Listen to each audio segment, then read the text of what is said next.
Well, the time is just gone 8:48 a.m. and we're going across now to join Maulana Ahmed Namutamba with the Gauteng Muslim Prison Board. Now, this comes against the background of an interview we did yesterday with an inmate by the name of Mubarak, an ex-inmate who is out on parole, and there have been a number of issues that were raised with regard to the Groenvlei Prison out in Bloemfontein, and the key issue here was the halal meat issue, and the second issue that was raised was with regard to Christianity being forced onto Muslim inmates. Now, there were some serious issues that had actually arisen, and this morning we are giving the right of reply to the Muslim Prisons Board. Maulana Ahmed, Assalamu alaikum wa rahmatullahi wa barakatuh. Juma Mubarak and welcome. Juma Mubarak to you. Wa alaikum salam wa rahmatullahi wa barakatuh. Jazakallah for having me. Yes, Maulana, the interview that we had yesterday with Brother Mubarak regarding what has been taking place in the Groenvlei prison. Now, there were a number of issues that were raised. Obviously, there were some of the issues that were directed against the Department of Correctional Services, but also in terms of the Muslim Prison Board and the intervention of the Muslim Prison Board in the matters that they have raised. Now, I see that there is a letter that was written to one of the attorneys, to Bashir Parak, that has come through, and that was from yourself as the Gauteng Muslim Prison Board. Just take us through some of the issues, because I think it's important for us to understand, how serious these allegations are that have been made by Brother Mubarak. Jazakallah for having me. Just to set the record straight, I think yesterday we, as a broadcaster, you missed the opportunity that we should have engaged Brother Mubarak, myself, and the lawyer that had written to us in the same sitting in such a way that the public out there should not be disinformed or to be in this position that we are now correcting the situation. Which you should. No, just as Maulana, just as a point of correction, we are not correcting the situation. This is giving you the right of reply in terms of what Brother Mubarak had to say. Yes, that is what I'm saying. I think as a Muslim Ummah, it is important that when such issue is brought on the table, to bring all the parties together, then both sides are discussed at the same time. And I think you owe it to the public that should be the approach that a broadcaster should have. Just wanted to put that on record. And then we can move forward with the issues at the end. Yes, Maulana, we do have got limited time. So, inshallah, obviously, this is a drive time show. So, please let us set some of the issues, and obviously, that have been raised with regard to the halal meat issue in particular. Looking at the Muslim Prison Board, we are led to believe that there is a memorandum of understanding between the Muslim Prison Board and the Department of Correctional Services as far as Muslim inmates are concerned. Just take us through some of the key issues in the interest of Muslim inmates. And in this case, we're talking about Groenvlei, but I'm sure it applies to many other prisons right across the country. Yes, like you have alluded to that, we have put a memorandum of understanding with the Department of Correctional Services, which is correct. One is that as the Muslim Prison Board, we do not supply food to any correctional center. Ours is to advise the Department of Correctional Services where to procure and supply that food to the Muslims throughout the country, which is an obligation, constitutional obligation they have upon the Muslim inmates in the country. Now, to be specific, as far as Groenvlei is concerned, we, on our normal visits that we do throughout the country, we went there with a delegation of 4 ulamas and inspected the kitchen. And we had the opportunity as well to address the inmates as far as halal is concerned. Our findings, I think you have our findings, that we found that the correctional center supplies halal food to the Muslims except for beef. Beef is haram and they are not giving it to Muslims. Instead of beef, they have substituted it with fish. And when we inspected the kitchen and when we gave the report back, Brother Mubarak he was adamant that all the issues that were in all the food that is in the kitchen is haram. And as far as we are concerned, all the findings we had, inspections from the logistics itself, which does the procurement of the food, and we checked their documents where they are getting the food from, and we were satisfied that the food is coming from halal sources. And their lawyer is in possession of all those documents to show that they are buying food from halal sources, except for the beef, like I alluded earlier to say that it is not halal, it's not given to Muslims. And to go beyond that, what is surprising that and shocking is that in the presence of the Muslim inmates, the officials raised an issue to say that we are being pressured by the Muslim inmates to say that even that haram beef, give it to us. And we have said we are not giving it to you.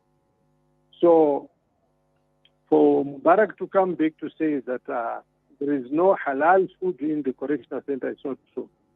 And they went further in their bakery as well. All the ingredients that are utilized there to make up their bread is totally halal.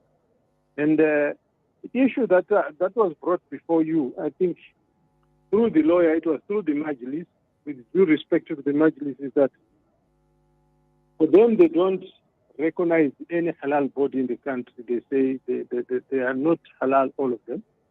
So we then wrote to them to say that, okay, we will respect that view of yours. So show us any halal source where we can procure the meat that meets your criteria as the Majlis. Then we can procure from that particular source. Until this day, they have not come back to us with a response. Yesterday, after this discussion that we had, that protest that was discussed yesterday, I was in touch with their lawyer, Barak, and he informed me that he was not aware that Mubarak was on radio to discuss this matter, because this matter was brought to us. The matter was brought to our attention by this lawyer, but Mubarak was not in a position to actually, first of all, contact his lawyer and find the position they have after our findings, which we have submitted to them, that these are our findings. I think you are in possession of those findings as well. And yes. Maulana, I just need to clarify one issue, and I'm just looking at the communication that you had sent, and yes. You are saying that there is no corroboration together with the prison officials and the Muslim Prison Board, and it's important to listen to both sides, and that is why we are talking to you this morning as well. Yes. But looking at when the matter is in dispute, and I think it is written here on this letter saying, for the record, when the version of an offender differs to the version of the official, we have no option but to accept the version of the officials for lack of independent witnesses. So are you saying that, you would rather obviously listen to what the officials are saying versus what the inmates are saying? One is, we went to do the inspection in the presence of the inmates, and the inmate, actually the only inmate that was not taking the view was Mubarak himself. Other inmates were satisfied with the findings that were found on the ground. So what we are saying that then he should then bring forward what are his claims and have evidence contrary to what we are witnessing and what we are seeing on the ground from the paper trial, from the procurement processes, and the I don't want to mention the company that supplies because that is confidential information. The lawyer has the halal certificate from that company that supplies that this is halal food that is being supplied. So in the absence of his own information contrary to that, unfortunately, we cannot tell him that. We cannot go with his narrative because he has no information that is contrary to what things are. That is what we are saying there. So, Maulana, let's just clarify this issue of contamination of halal and yes. haram food. What is the position? Are they separate kitchens? You don't have separate kitchens. but they've got separated, demarcated areas where Muslims cook their food. The vast area.